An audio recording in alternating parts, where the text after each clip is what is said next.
Hello, everybody, and welcome back to the M3 Market Update. My name is Melody Wright, and I do this show to give you context for the information you're receiving out there on the residential and commercial real estate market. Welcome back. So today, this show is going to be just a little bit different. I have two of my colleagues with me, Ulysses Awsumb and Kenny Cap PhD. That's his Twitter handle.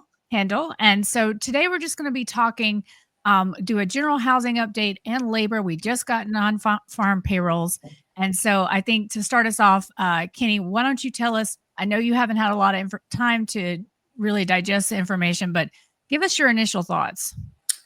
Yeah, so this is something we've been seeing really for the past, I would say couple years, give or take, where if you're looking at monthly job growth, it's been fairly strong, although that number eventually has usually been getting revised lower after the fact. But it matters where that job growth is occurring ultimately. And in like an expansionary period in the economic cycle, what you're going to see is that there is broad-based participation in terms of job growth across all industries. You are not seeing that at all right now. And in fact, if you look at it in terms of like a share, like government and private education and health services, which is primarily healthcare jobs, is accounting for like over half of jobs, of monthly job growth. So we have a problem. That and I know that people will say, hey, well, the unemployment rate came in at like, what was it, like 4% seasonally adjusted. It's so mechanical in terms of how that calculation, results in the 4%, unless you understand something like labor force flows, and really what qualifies somebody as being, say, like unemployed. It's kind of like almost a meaningless measure. I mean, people love to quote that and they say, right, hey, like the unemployment rate is low, so everything is fine. I'm like, are you sure about that? I mean, even the unemployment rate gets cut by age, by sex, by race, by even life circumstances. So there's just so much under the hood. But if you just want to look at it in terms of a high level, the job growth is unhealthy because it's not broad based. You can't expect like to be in this expansionary phase when it's just really healthcare and government that are accounting for all the job growth. So eventually what's going to happen is the unemployment rate is going to move higher. It's just going to take some time because there's so much hand holding in this cycle. So that's what I'm seeing just month after month after month. And yes, in terms of monthly job growth, it did come in a little bit lower than consensus, but still, it's the same thing. So that's sort of like the high level take. So what did you guys think? So a couple of interesting things, right? Again, in this report, we see that foreign-born workers have increased, while native-born, it looks like, just came in at an increase of 8,000 jobs. Yeah, so I was actually just looking at that. And so here's it kind of gets tricky because you have to like normalize that information because like, well, labor force is just that. It's like a nominal measure. So it helps to kind of look at like labor force participation rates and employment population ratios for stuff like that. And basically what you're seeing, and probably employment population ratio is the best way of looking at that. I mean, if you were to apply like, because it's kind of hard to see just year over year, like a 3-month average, basically for both native and foreign born, the employment population ratio is in negative territory. So eventually that's going to show up in the unemployment rate. So understanding even the differences between something like those measures and the unemployment rate is very important because, like, to me, the unemployment rate is subject to so much bias that it's really just not what people think it Sure. is. So, Yeah. I yes. mean, you have to look at labor participation and you have to look at that trend. And I think, you and I were talking before this show that people like to just show the month over month, right? They don't, I mean, when looking at this and historically and understanding that this is a very complicated calculation. And in fact, I think I haven't had time to digest it either myself, but I saw that participation went up. And wouldn't that be why you would see a lower unemployment rate or part of it? Yeah, so I think probably the simplest way if people wanted to like understand the unemployment rate is if you just think about like the numerator and the denominator of the equation, which is the unemployment like level, and then the civilian labor force, which is just employed people plus the unemployed people. Right. And what you're going to see if you look at that year over year is one might, they may both move sort of like in the same direction, meaning the unemployment rate could pretty much stay flat. When in reality, there's just maybe more unemployed people. So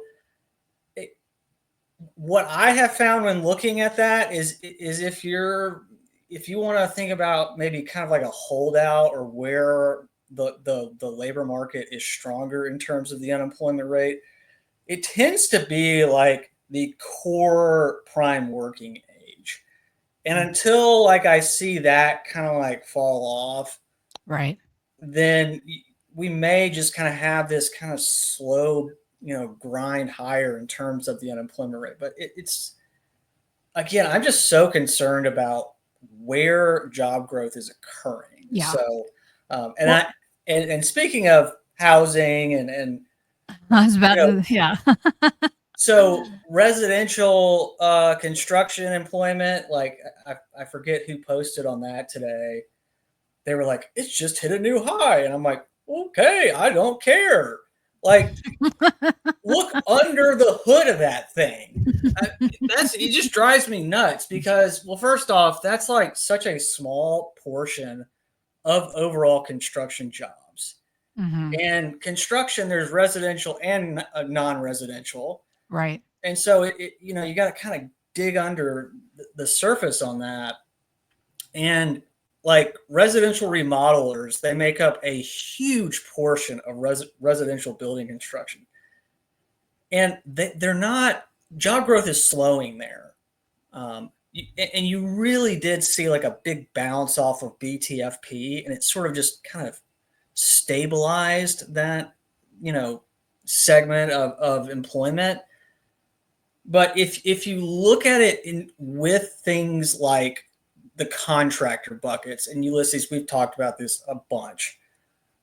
Those things like foundation and finishing contractors for residential specifically, I believe they are negative year over year, right? And that, like, when you look at that, you go, In addition to like, mortgage and non-mortgage, uh, broker employment, and all like, whether it's lumber related employment, all those things, it just kind of points to a noticeable slowdown.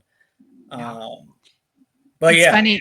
National Mortgage Professional came out with an article about how the mortgage industry was still overstaffed and they weren't right sized yet for the level of production. So I found that very interesting. You don't typically see that kind of negativity coming from those industry publications.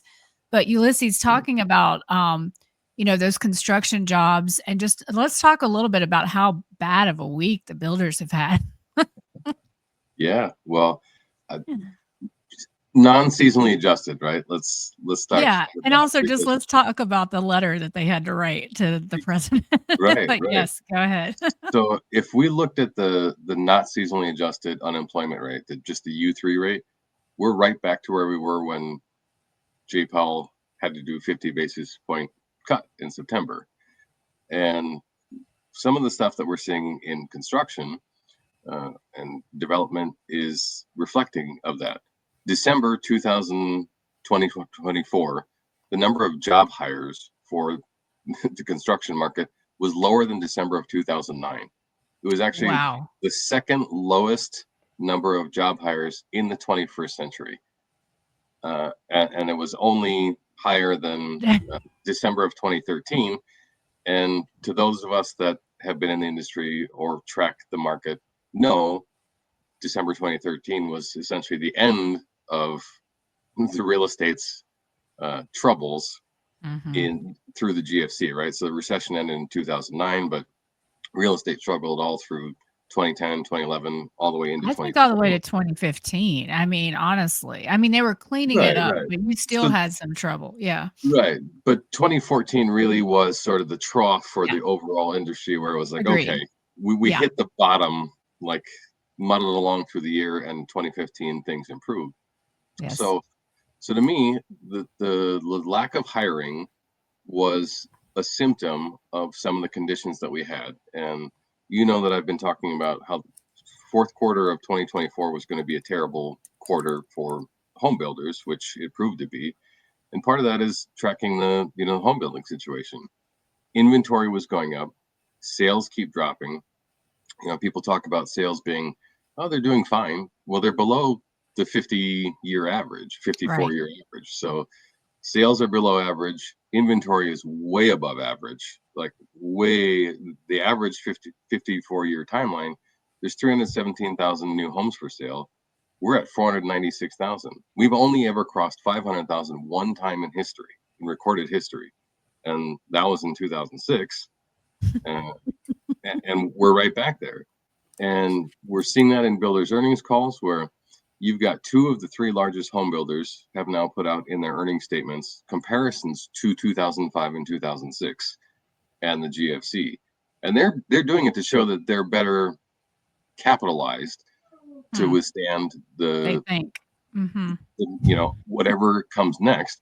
But the reality is that uh, ending the 2024 was terrible for the home building industry, and some of those symptoms showed up in the labor situation where we had the lowest hires, second lowest hires of the 21st century. The unemployment rate on a non-seasonally adjusted basis is up to where the Federal Reserve thought they needed to make jumbo rate cuts, and builders aren't seeing January improve. Right, rates haven't gone down. There's nothing to further motivate people into buying new housing. So I think we're just seeing the natural effects of the building cycle tail off. Builders are going to have to start adding more incentive to move product, and Yes, public they earnings are. statements would confirm that. Yeah. Pace versus price. They keep saying it, but I think they just Absolutely. kept hoping and hoping and hoping that they weren't going to have to go there, right? Like, I think they kept hoping that rates would come down, and they really wouldn't have to go there, but they're going to have to go there to move this inventory. And as you and I have talked about often, all three of us, you guys know I've been out on the road, and I can tell you there's more than 9.5, non-seasonally adjusted, not 9.5 months of inventory. There is more. Right. There is a Right. lot more. And I think with the builders, what they do is those communities that aren't selling, they don't actually have to take write downs on, because it's only when they reach a loss in that community of more than 10% that they actually run an analysis and do a fair market value of that community. So they've been able to put a lot of stuff off. And I think that, Lennar's not building cash and things like that, these decisions are going to come back to haunt them. And just looking, what's I find fascinating, I was going through Lennar's 10Q the other day, just looking for, I'm trying to size that buy down population, right? Because we know it's much bigger than we can find in any of the data, because it just, by the nature of everything you're hearing from Zellman and others, like, it's bigger. And then you had Fannie and Freddie backing programs to do it as well. But for whatever reason, the data doesn't do a good job of capturing it. So I'm just going to go through these cues and build a case of this, because it's almost impossible to find that information. But yeah, like this I think this is really, I hate to it's think this is really it for the builders. I think this is, it's their moment. And then, they sent a letter to the president saying, please, sir, don't hurt us. We have, those tariffs are really going to have a huge impact on us. And, they talked about the labor supply chain, but they were not explicit. But I think what I found, about what if, we have meaningful deportations, and in fact, what you're saying is we don't even need deportations. They're not showing up to work because they're scared of the deportations. It's going to have a huge impact on the industry. But what I found so fascinating when I posted that on X Twitter was just how much hate the builders got. Mm-hmm. Yeah, they haven't done anything to change public perception. And being in the space, I understand that. And then there's some challenges to that on this side as well, because there's a lot of people that go to great lengths to make sure that there's, quality built into housing. But based on what some people have seen over the last couple of years, yeah, there's a lot of anger towards builders. And to your point on that letter, it's the second year in a row now. If you recall, in 2023, fourth quarter, they wrote a letter to, asking for rate cuts. Yes, they did. And so did MBA. Right. So now you've got a compounding situation. And this is really, I guess, what you'd call late stage. Yes. Late business stage, right? Where things are starting to materialize that are harder for people to process, harder for people to say things are going well. Right. And I know, the narrative's sort of been, builders, they've been taking the market share, they're doing great with buy downs. But I would ask you, if you have a business, and it doesn't matter how big or small the business is it having to incentivize people to buy your product and therefore lowering your margin? Is that good for you as a business? Right. I don't see that as that's not a positive thing. That is we're going to stay in business, whatever it takes. So if it's less margins, okay. But that's not a yay, hooray for us. We're taking less in. That's okay. Well, it's a cost of business. I guess we have to take less, but at least we're working. And that's what we're going to do. Like you said, pace versus price. Right. But they're going to have to back off putting stuff in the ground if they want to keep clearing inventory. Yeah. And that is, it's been shocking that they haven't. I mean, what I saw out on the road, and I'm getting ready to go out to California, and I'm really excited about that. But they should have stopped a long time ago. And this is, I'm told this all the time, that they don't stop until somebody makes them, because, there's just so much put into these projects. But, Zelman, we were talking right before the show. Yeah. Zelman. So Ivy Zelman was, is one of my heroes from the great financial crisis, in terms of she really called a lot of what was happening back then. They called her Poison Ivy, but she's since her whole operation has since been bought out, and the tone really changed, probably, I would say, in mid 23, because she was even talking about the fact that she came out about all the cancellations that they were seeing in 22. Right. And so in fact, she even, that organization put my article on the front page of their web page, just my article on calling the inventory myth. But that organization, because I don't even want to say her, that tone just really changed in 2023. And I think it was the BTFP, all of that stuff, just really, everybody really believed that no matter what happened, government would bail us out. I wonder how those U.S. aid folks feel right now, right? So anyway, but she is talking about how soft January is, and how typically January is a time of strength for the builders, because your existing homes are historically, your existing homes will be taken off the market, and the builders know that that's kind of their time. And so they really jump in January. But in actuality, this is one of the softest Januaries, through her proprietary survey. And so it was shocking to see such bearish language in their last note. And speaking of that inventory, so I weekly look at inventory, guys, weekly. And I look live at the websites. And so at realtor.com, because that is who supplies the Fed, or the FRED schedule. And guys, what I'm seeing in inventory for my 80 plus cities is just remarkable. I've actually never, in 2 years of tracking, I've never seen anything like it. And I think that everybody, including where you are, Kenny, in Nashville, I think a lot of folks think that they're going to get the LA refugees. It's certainly why you're seeing so much inventory in California, but I think in some of these cities across the country, they're thinking that as well. Again, we have too much housing, but we're so typically from back, if you go back to 2017, which is all you can get for free from Realtor, the average is a negative 0.16% decrease from January to February.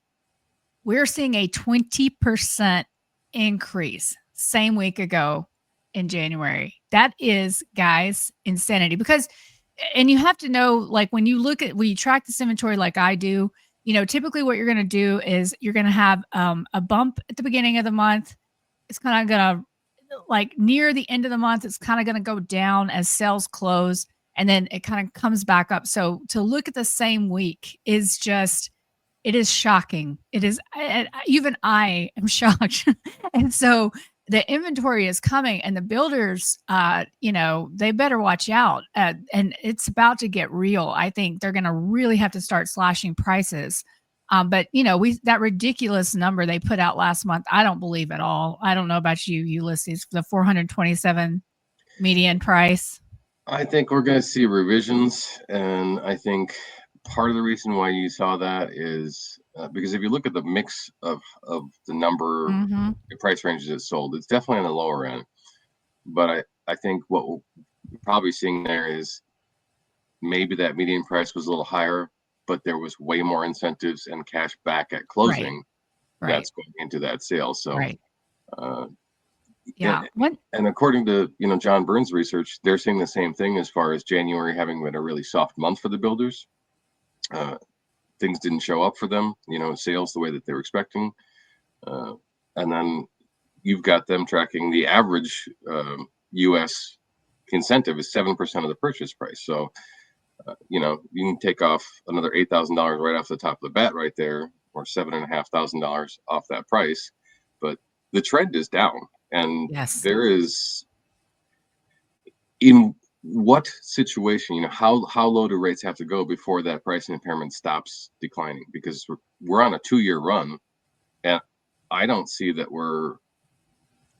the way that I measure things internally, that pricing, we're a very long way from that price impairment stopping. It's going to continue for builders to move product.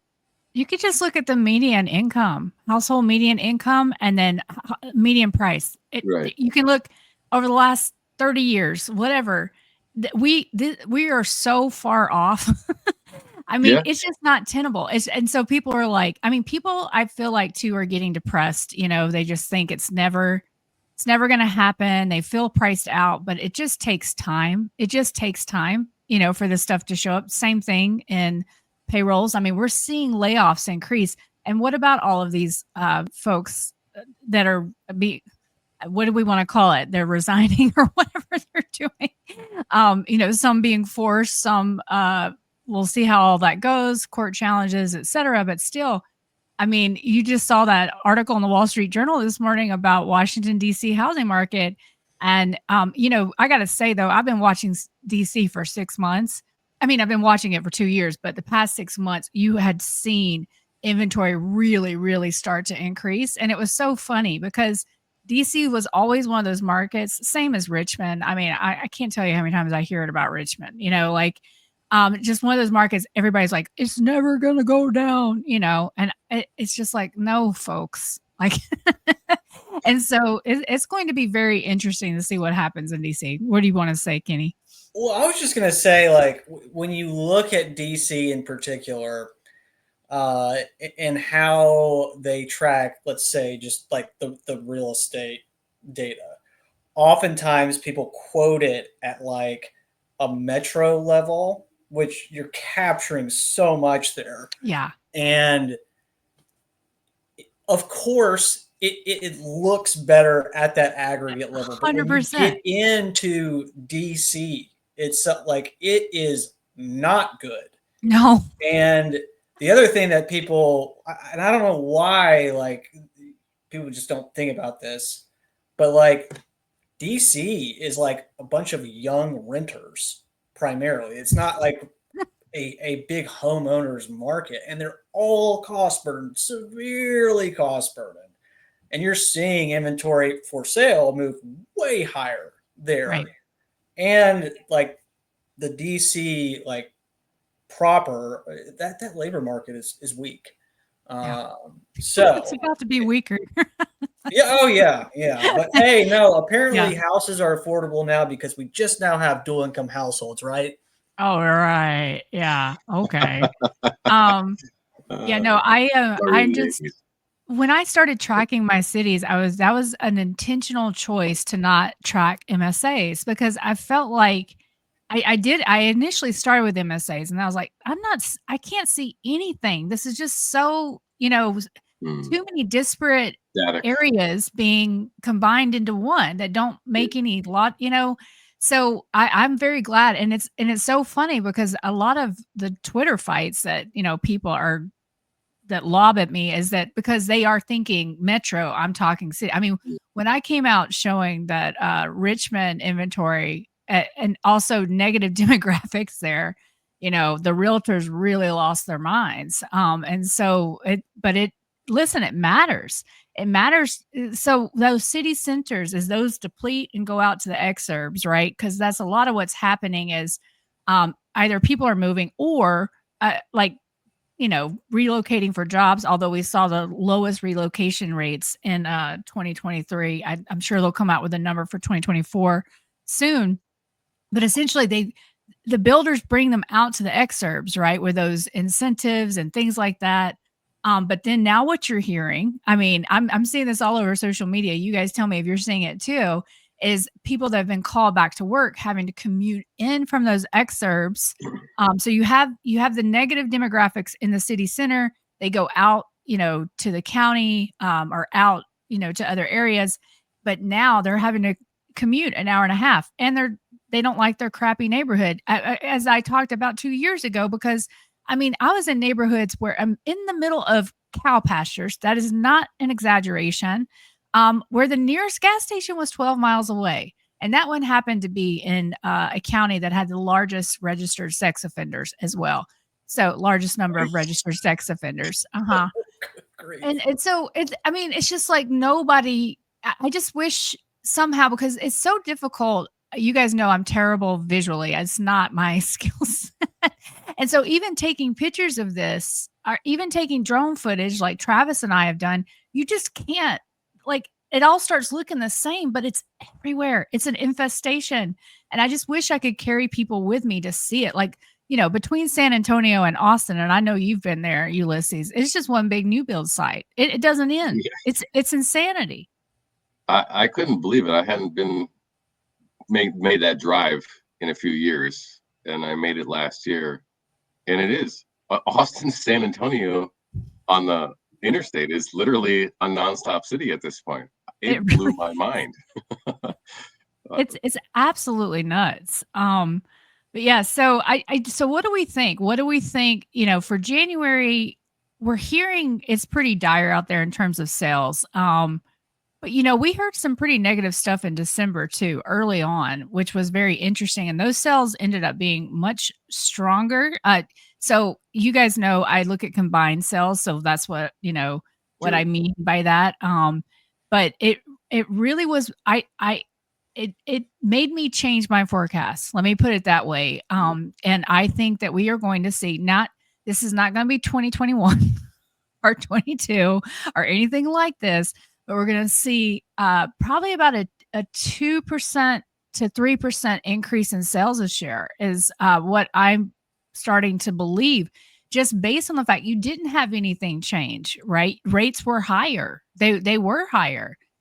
So it feels like what kind of happened is those motivated, some people pulled those listings, but some people didn't. And that motivated selling is really accelerating. And then the distress that I'm seeing in my client books on mortgage, they're listing homes and they're saying, I'm trying to sell. They're behind in their mortgage. I mean, guys, I don't know why, and I wish I would have posted this on X. I haven't done it yet, but Black Knight came out and foreclosure starts were up 50% month over month and like something like 29% year over year. That is, yes, very low numbers, but that is massive. And I can see it in my client books.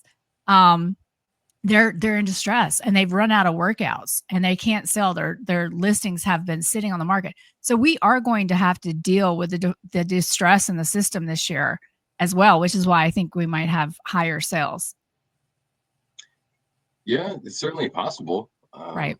I think we'll probably have less, but I don't Yeah. think it's going to be a lot less than last year because we're talking 30-year low Right. in total sales last year. So if we do see more this year, to your point, it will probably be from price impairments on both new and existing homes because that will be the only thing that changes the situation for people to buy.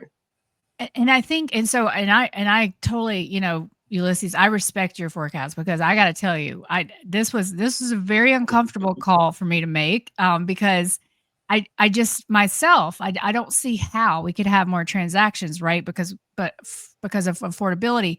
But I think what happened last year is you had everybody put it on pause for the election. These decisions that they really had to make, they needed to make for death, divorce, default, or they needed to move, I say the DOD moves thousands of people every year.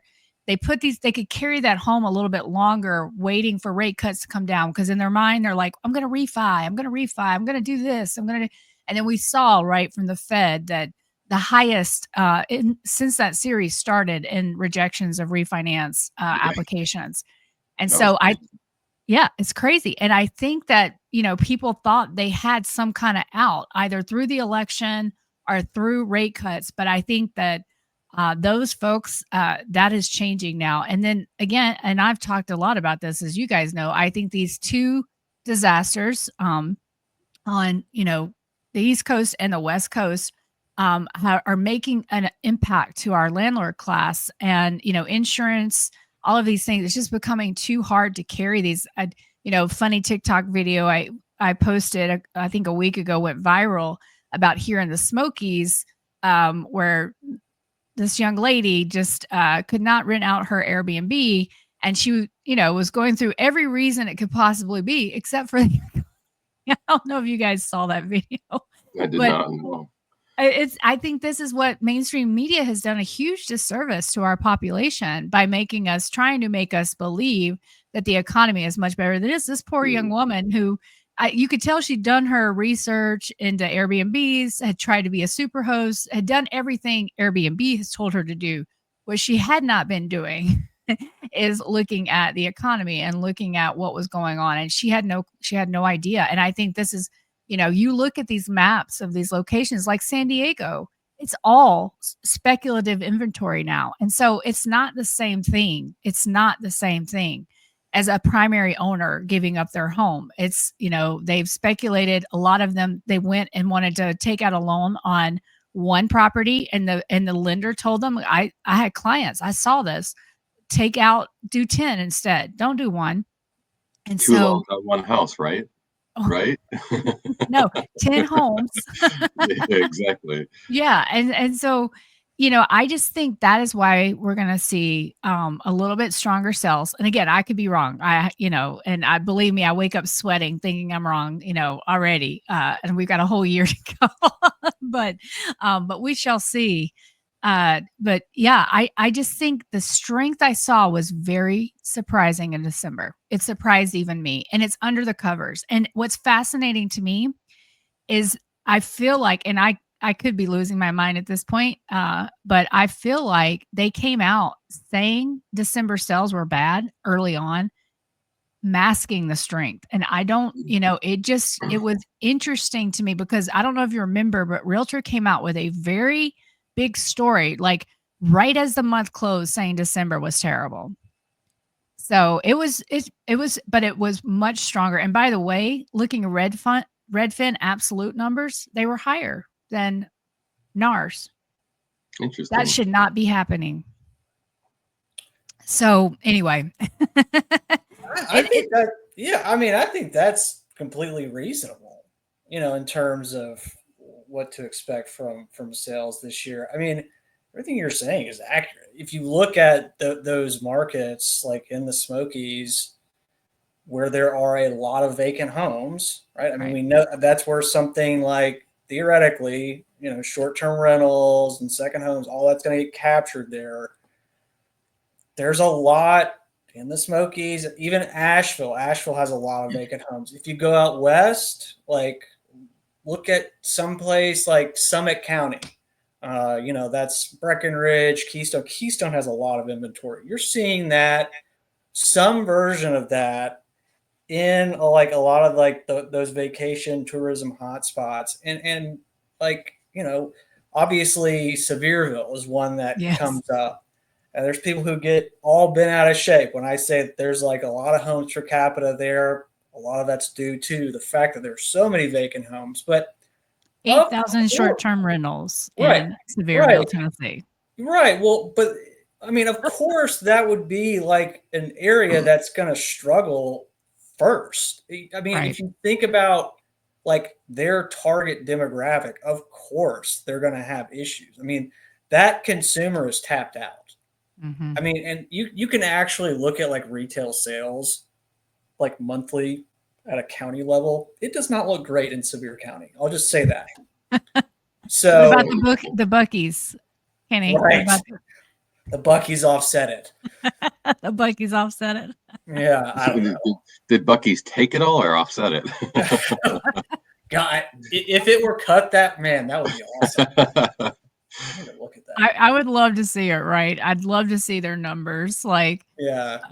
but yeah, so I agree, and also the one thing that kept us, I think kept hope alive last year was the stock market, and I think we have not seen the full fallout from this deep seek usurping, and everybody, like, it doesn't matter how much money they actually spent.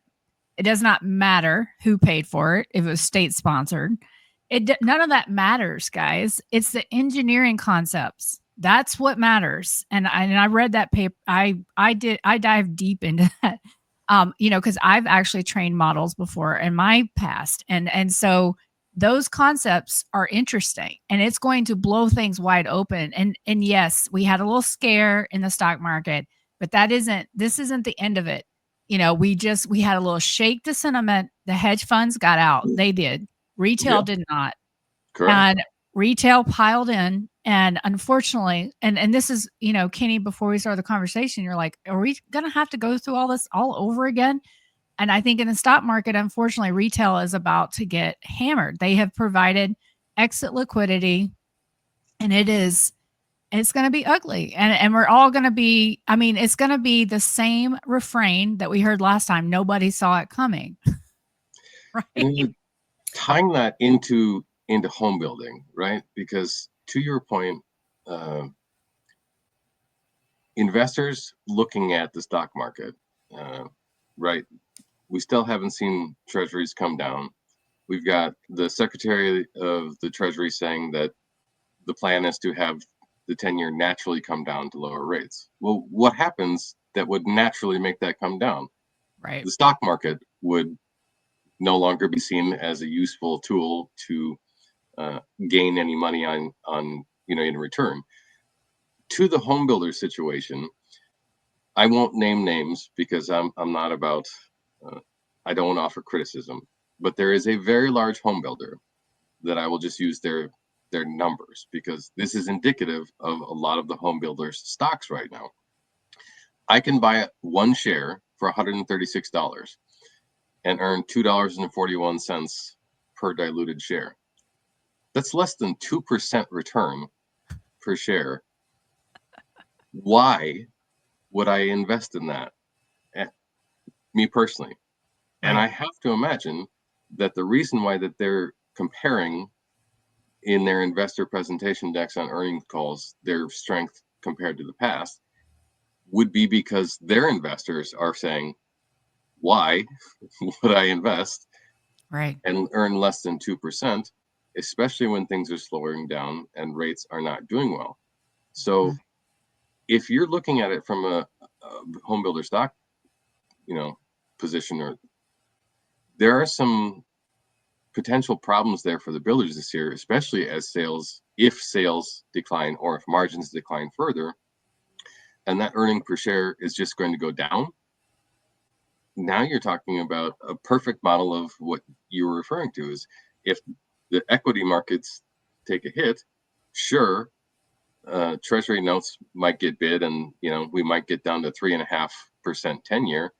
But at that point, is that going to spur home buying because we've got 3.5% rates, or people buying is a 10-year at 3.5% and we have lower rates because people's equity That's in right. markets and homes is not what it used to be. Right. And I think the 10-year had a little message for the labor report today. It went back up. It had come down to like 10 to 4 under 4.5, and now it's back up at 4.5. Yeah. So I think that that's a hidden message, right, Ulysses, that Wall Street gets. Wall Street Yeah. knows what he means, but the retail investor doesn't know. And I think that you're absolutely right. And honestly, I think we haven't, if we do get into a tariff situation, a really awful trade war with China, they can easily sell our bonds, and then the 10-year is going to keep going higher. And so, these are things that nobody, like the housing market analysts we were talking about earlier, they don't talk about these things, but this could absolutely impact the 10-year, and it won't go down. And I think it's funny that they're saying naturally, because that is Well, natural. Yeah, go Yeah. ahead.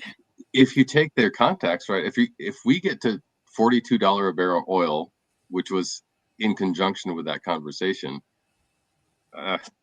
that's wiping out almost half of that commodity price. You're talking about major deflation to Right, get there, like May 2020 levels of deflation right, in that commodity market. right. Who's going, let me sign me up for a 30-year mortgage at that point? It's not the median home buyer.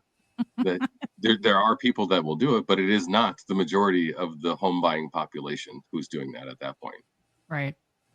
Yeah, it's going to be really wild. What's the stock market doing right now? Do either of you know? I was looking at the S&P. I think it was down like 0.6% or something like that. Okay. Looks like the Nasdaq is down just over 1%, I think. It's just this whole thing is laughable. It's going to take, just to kind of expand, and we were talking about home sales earlier. I think it's going to take it being like sort of undeniably bad, especially for these investors buying up all these homes, to pull back. And they, of course, they have pulled back in some markets, right? But like what I am seeing is, especially in some of these like Midwest markets, even still on the West Coast, San Diego, LA, they're just, in terms of overall sales, it's obviously down, but they're still capturing like a good chunk of the market share. And so you're just sitting there thinking to yourself, going, okay, so are you guys just blindly buying stuff, just hoping that the average household can afford this? That's why I think when you look at something, if I want to think about like the unemployment rate being low, I'm like, if you think that that is sending the signal that you think it is in terms of the consumer and the household, and am I going to hit my numbers for my investment? I think it's going to take you realizing that that is not going to happen. So, yeah, I think we're going to have to learn the hard way, and this may be a slow process down, or it may be quick. I don't know. I don't think anybody really knows. No, I think we are definitely we're teetering, right? We're teetering, and it is the letter from the White House, I think, was very telling, and it was a message I've been waiting to hear one way or the other. Is, are they going to kind of let there be pain in the economy? And the White House statement on the report is basically that it wasn't, the economy wasn't as strong as Biden was saying that it was, because we have those downward revisions. and that we are in not a great spot. And so them coming out and saying that is, I think it's important. Now they could still be trying to mask how bad it really is, but I think it was an important message. What do you guys think? I would concur with that. I think the president even called the situation crap. Yeah. Quote unquote. Right. While he's prone to superlatives and Right. commentary that a lot of people find Obnoxious. right. Mm-hmm. It was not just him that's saying that, Right. and you've got some of the commentary from the Secretary of the Treasury has hinted at the situation being problematic. Not just the fact that the 10-year will naturally decline, which I agree. I think it probably will, but not because things are wonderful. But even the vice president has made some remarks as to the situation that they're inheriting. I would agree with that. It's not as strong as the mainstream narrative has made it out to be. It's not all roses. It is absolutely not good. It is just not. When you look, and I'll just say it, like it is, even if you look at something like GDP or whatever, okay, number go up because inflation. That's it. I guess we're just turning into like, what are we all going to work at Buc-ee's and be like home health aides or something? That's all I can find in the numbers. Welcome to Costco. I love you. Right. I'm kind of kidding, but also kind of not. Right. Because there is a potential scenario where that becomes reality. Right. Right. Believe me, I still look at every help wanted sign. Once you've been through one of these periods, you understand you have to be flexible because, anything can happen. Yeah, life comes at you fast. It comes at you fast. And, I think I was just reading about a company. I forget who it is because we're seeing so many layoffs, right? I can't remember that they hired, they just hired a whole bunch of people a couple of months ago and now they're being let go. And just imagine, that you thought you had this great job and then 2 months later, and you probably made a whole bunch of different decisions because that's what the TV tells you to do or your phone tells you to do, like getting a mortgage, like getting a new car, like doing all these things, taking on debt. And this is why I always say, guys, say no to debt slavery because we do have these economic cycles and there will be downturns. And the people that are going to suffer the most are going to be the most debt burden. I was reading something that Danielle DiMartino Booth recently wrote, and the average debt burden has increased. The average is $51,000. And that is, that just kind of breaks my heart. I got to be honest, because living under the burden of debt, and I have done it in my life, is probably one of the most stressful things to experience. Yeah, absolutely. And the unfortunate thing is we have built an economic model in this country where that is the foundation of the business cycle is the expansion of credit, the expansion of the monetary supply through borrowing, through mortgages, through debt. And then we saw that change from the 70s and the 90s into more credit. We saw retailers, take on their own credit card lending arms, departments, and now with buy now, pay later. So the model is only becoming more and more prone to this reality of people taking on more debt. And when there is a recession, right when the business cycle stops expanding and the economy contracts, it's only going to impact people in more of the same ways that it did in the past because there's different avenues for that credit to affect them. It's really when you look at it in that context, it's actually really kind of tragic. It's very tragic. It's very sad. Whole swaths of our population are going to get wiped out, and that buy now pay later has increased exponentially since 2023, where it was millions and now it's billions. And and hardly anyone is tracking this stuff. And there's securitizations on it, and it's going to be ugly, and it's really, unfortunately, our young are going to be the ones I think that are hardest hit, and that's just so sad. Well, they already are, and you can actually see it in the numbers. The unemployment rate is just higher for younger people. They have higher average outstanding credit card balances. And then if I want to take it specifically to housing, I mean, the home ownership rate is very low for young people. I mean, I want to say like, and it's okay, it's been that way for a long time, but it's like what, under 40% for people under the age of 35.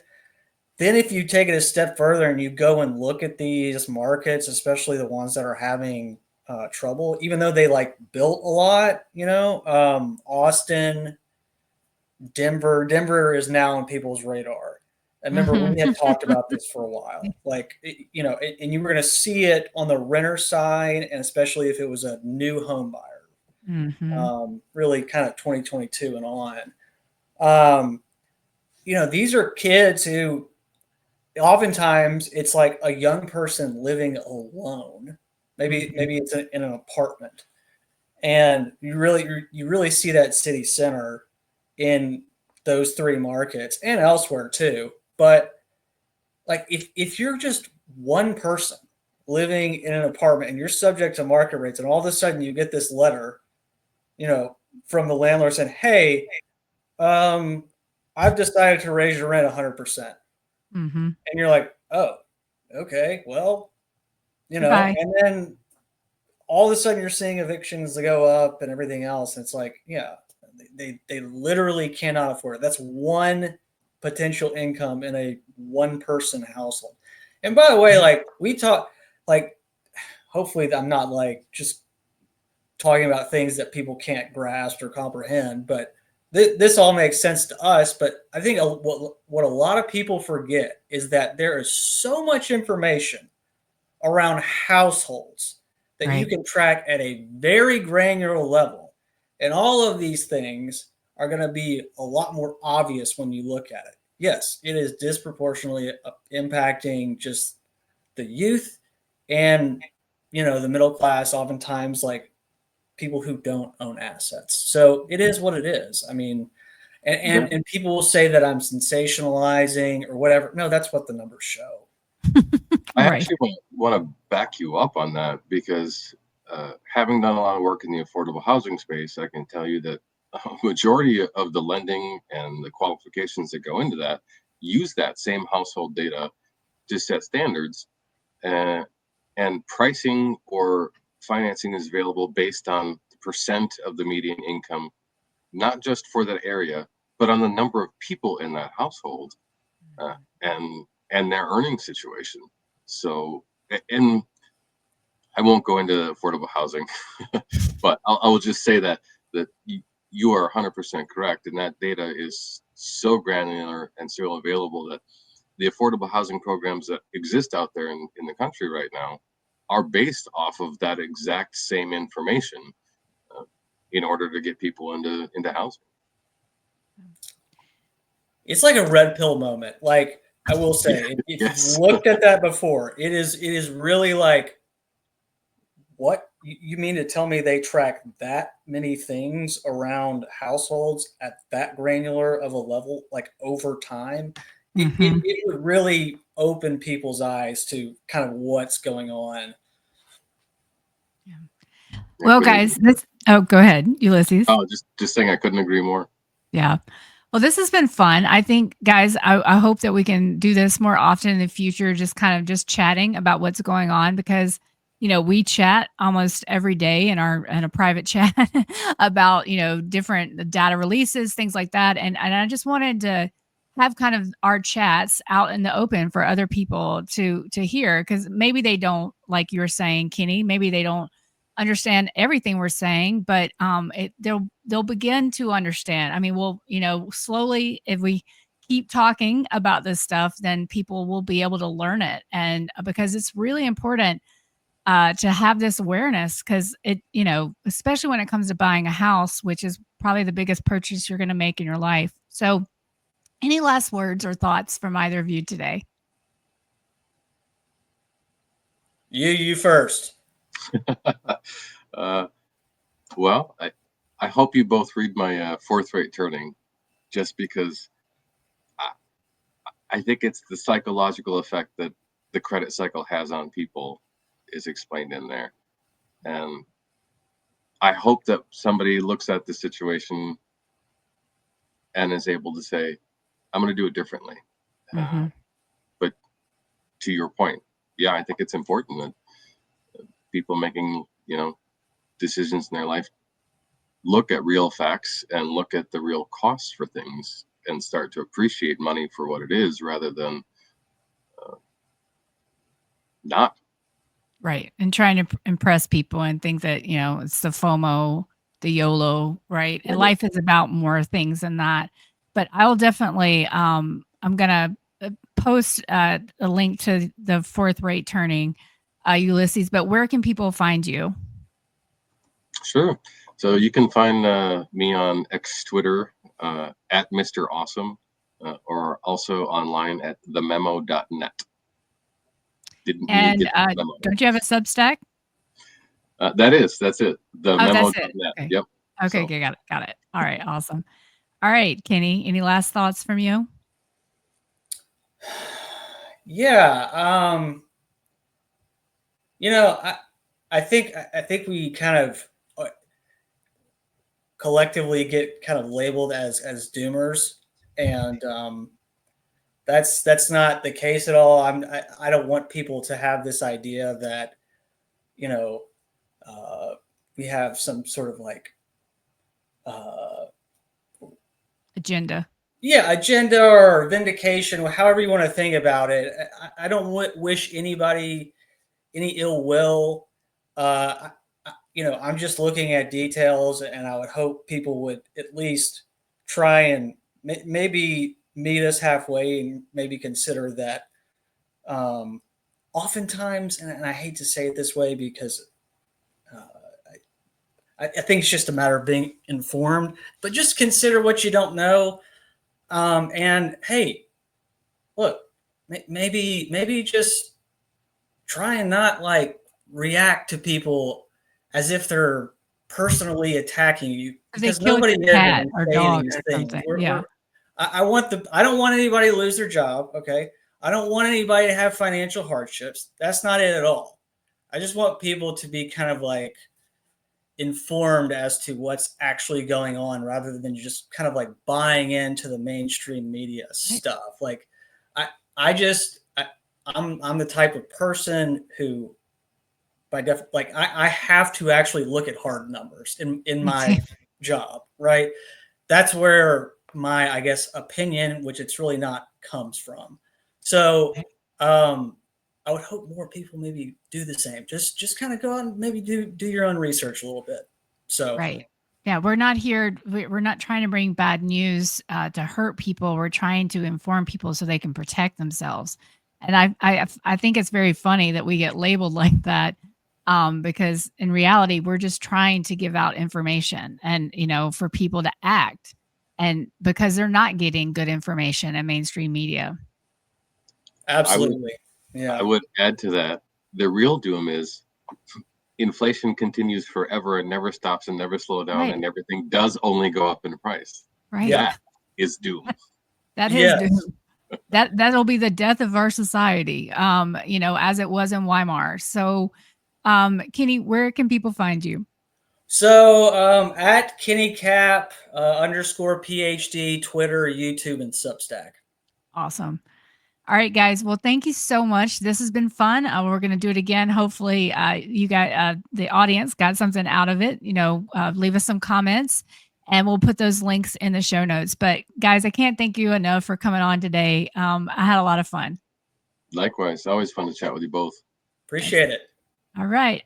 See you again soon, everybody. See you.